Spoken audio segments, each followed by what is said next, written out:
A very good morning to all of you, and I welcome all of you for the second day of Samagam 2023. And as you all know, the Samagam this year is focusing on understanding LSDG, the perspective, the policies, and also the kind of practice that we would like to see. So yesterday we had a very rich discussions, and I think the esteemed guest for different panels, they actually shared their experiences, ideas, and how they would like to see the LSDGs to look. So yesterday, it started with Ms. Dhruvi Shah from Axis Bank Foundation. She shared about and she emphasized on the community-centered approach and how the local leadership building can only lead to achieving the SDGs. She also talked about that how the large networks of philanthropy can actually influence the boardroom decisions and the urgency of collaborating to make the SDGs grounded. Secretary MORD, Mr. Shailesh Kumar, he highlighted the large social mobilization base that over the years DNRLM could create and how this potential has actually seen the women leadership playing different roles right from COVID, financial inclusion, and how these women have been playing an important role in even scaling up the livelihood programs. He also talked about how the PRI CBO convergence framework has been instrumental in formulating the GPDP and also the integration of the village prosperity and resilience plan in the different programs. So currently the VPRP has been taken up at large scale, and women, especially the SHG collectives, they are preparing this plan, and this is more based on the principle of inclusion, which talks about assetization, livelihoods. So it has an opportunity for the women to play an important role in the Gram Panchayat development plan. Also, he talked about how the SDGs, breaking the SDGs into LSDGs would actually help the panchayats to simplify this SDG indicators and make it happen in the ground. And we all know about the Lakpati farmers, the 2 crore women Lakpati farmers, which is an ambitious target that DNRLM is moving towards. And he also talked about the Manrega as a social security net through community-centric approach. Both these approaches are very critical if we really want to achieve the LSDGs. Seema Arora from CII Foundation talked elaborately about the need for sustainability, if we really want to achieve the SDGs, we need to talk about sustainability of the indicators, and the CII can bring the agenda on the table. She also talked about the important role of industries towards the accountability of no one left behind and the climate action. Mr. Sunil Kumar, ex-secretary MOPR, he shared his concern about how local governance has been ignored for a long time. Out of the 9 themes of LSDGs, women-friendly theme, which is LSDG 9th, has not been selected by most of the panchayats. And we have also seen that how gender equality is still not the priority of the panchayats. People's Plan campaign across the country could create synergies between different stakeholders towards the GPDP planning processes. And he also emphasized that why data at the ground level, data at panchayat level is important for the development of the plans for panchayats. Then Mr. Sunil Kumar, he also talked about, we are more comfortable as NGOs and as CSOs, as donors, talking to the government departments, secretaries, but not with the panchayats. If we really want to include panchayats, we need to go meet them and work with them. Ms. Sonali Srivastava from Anode Governance Lab, she presented the summary of SDG, LSDG and PDI, which is part of the PDI Volume 1 prepared by MOPR. She started with the India's rank, which is 112 out of 166 countries as per the SDG index, which is not only worrisome, but there's a long way to go. She also talked about that panchayats have been entrusted with 29 subjects, and we have seen that if panchayats function well, they can actually impact all the 29 subjects. She also talked about that how the panchayat can impact rupees 400,000 crore of rural development expenditure, which includes different key schemes like Manrega, National Health Mission, National Security Assistance Program, PMAY, if the panchayat starts functioning well. So that is a key to achieving LSDGs. She also explained the local indicator framework, which comprised of 9 themes, 168 targets, 389 indicators. Each panchayat has to select 2 to 3 themes which will be prioritized, and the Gram Panchayat development plan will be prepared based on that priority. Now, the challenge in implementation of LSDG, one of the challenge which is very important is the devolution of the 3 Fs, fund, function and functionaries. The second is the limited capacity of the panchayats.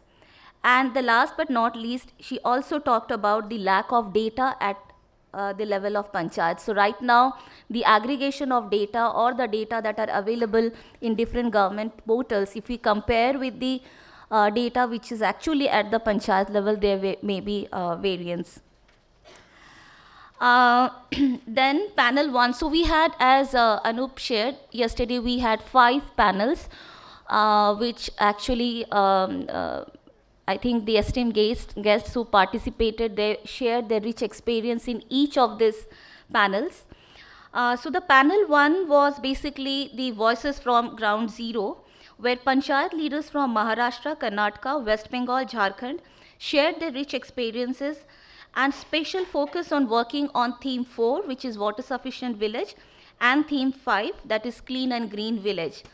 They also shared that how the GPs ensured access to clean drinking water under Jal Jeevan Mission, access to toilets for all households and schools for making the panchayats open defecation free, and building plastic segregation centers at panchayat level. They also talked about their challenges, how some schemes were introduced by state without much training of the panchayats, and that has led to poor implementation of these programs. Dr. Thomas Isaac also shared about the importance of bottom-up planning. He talked about, that the panchayats, they prioritize their agenda not based on any data, but based on their own feeling and the lived experience. He also critiqued that the index-based development plan may not actually include the perspectives of the panchayats. So it is important that the panchayats with their own experience and perspective should come up with the Gram Panchayat development plans. Panel 2, which actually talked about the inclusion of marginalized section. This panel actually identified 3 important pillars for ensuring the inclusion of marginalized sections. One was participatory planning and identification of ultra-poor by local communities. The second was how the trained cadres and the mentors at grassroots can actually, with dedicated verticals, can work with the community. The third, they talked about the ground monitoring and creation of some dedicated verticals. The panel also discussed about the ultra-poor graduation approach, which comprises of mixed interventions, and it will take a period of over 24 to 36 months to make this for the graduation approach. We have also seen that how Day NRLM has adopted the flexible approach for ultra-poor inclusion in different interventions, and how the programs right now have reached out to a large number of villages. Children between the, so our representative from UNICEF, Ms. Hyun-hee, she actually talked about how the children between the age of 0 to 9 years, 50% of these children from 1.1 billion poor families across 111 countries are actually ignored and they are not included. So India also needs to focus on SDG 3, which is actually talks about the child-friendly village. Panel 3, which was mainly on how CSRs can support the localization and realization of LSDGs. So the panel actually discussed about the need and urgency of working on SDG. They also talked about, while they are designing different program, how they consider the context of that region, the locality, to design the program. And in a way, they shared that this also leads towards the achievement of the SDGs. LSDG is also about contextualizing the agenda. Donor-NGO relationship is critical. The panel talked about how the donor and NGO relationship, which is currently based on a power asymmetry, needs to work together, and the donors needs to facilitate and encourage NGOs to pursue their goals beyond the influence of the funders. The panel also talked about the transparency of data management, which is critical, and this is a little beyond the micro level data management, which may be sometimes biased.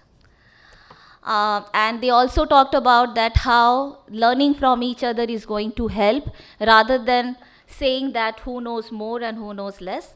We also had another panel. I'll need few more minutes, actually. There were 5 panels. I'm very sorry.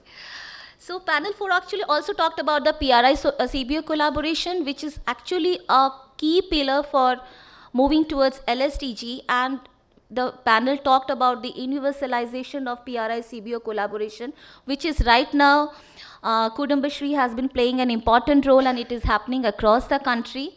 And the collaboration has seen that how women are playing leadership roles, not only in their Gram Panchayat development plans, but they are also coming up and leading the panchayats for different successful implementation of different successful projects. And the collaboration between these two institutions is critical. Panel 5, which is the last panel, but I think it was also one of the important agenda where they talked about the capacity building. They talked about how the PRI capacities need to be focused, and how through devolution of power, while reinforcing the principle of solidarity, can make the PRIs aware of their responsibilities. There has been long years where we have been talking about the capacity building, but now there is an existing stock of knowledge, human and social capital. How are we using that? Every year we are training thousands and lakhs of cadres, mentors. Where are they going? What are they doing? So how do we create that repository?